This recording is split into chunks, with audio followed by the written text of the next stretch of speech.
നമസ്തേ. വിൽപ്പന എന്ന് പറയുന്നത് ഒരു പ്രൊഡക്റ്റ് വിൽക്കുന്നതല്ല, ഒരു ആശയം വിൽക്കുന്നതാണ്.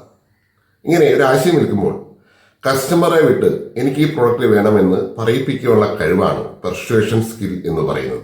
അതായത് നിങ്ങളൊരു കസ്റ്റമറുമായി സംസാരിക്കുന്ന സമയത്ത് എനിക്ക് ഈ പ്രൊഡക്റ്റ് വേണമെന്ന് കസ്റ്റമർ ഇങ്ങോട്ട് പറയിപ്പിക്കുന്ന ഒരു ശൈലി ഉണ്ടാക്കാനുള്ള കഴിവിനെയാണ് പെർsuasion സ്കിൽ എന്ന് പറയുന്നത്.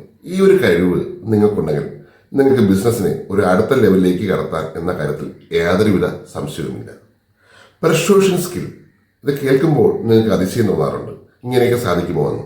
എന്നാൽ ചില ആൾക്കാർ അവരുടെ പ്രൊഡക്റ്റുകൾ നിങ്ങളെ അടുത്ത് അവതരിപ്പിക്കുമ്പോൾ നിങ്ങൾക്ക് വേണ്ടിയിട്ട് അവതരിപ്പിക്കുന്ന ഒരു ഫീൽ അവർ കൊണ്ടുവരും. ഇതിന് അവർക്ക് മികച്ച കമ്മ്യൂണിക്കേഷൻ സ്കിൽ ഉണ്ടാകും, ലിസണിങ് സ്കിൽ അവർക്കുണ്ടാകും, ഒരു കാര്യം വ്യക്തമായി നിങ്ങളുമായി സംസാരിക്കുന്ന ഹൃദയത്തിന്റെ ഭാഷയിൽ സംസാരിക്കുവാനുള്ള കഴിവ് അവർക്കുണ്ടാകും. അങ്ങനെ നിങ്ങൾ സംസാരിക്കാൻ കഴിഞ്ഞാൽ നിങ്ങൾക്ക് വളരെ വേഗത്തിൽ സെയിൽസ് ക്ലോസ് ചെയ്യാൻ സാധിക്കും. അതിനു വേണ്ടിയിട്ട് എല്ലാ ബിസിനസ്സുകാരും സെയിൽസുകാരും പെർsuasion സ്കിൽ നിർബന്ധമായി ഉണ്ടായിരിക്കേണ്ടതാണ്. Thank you.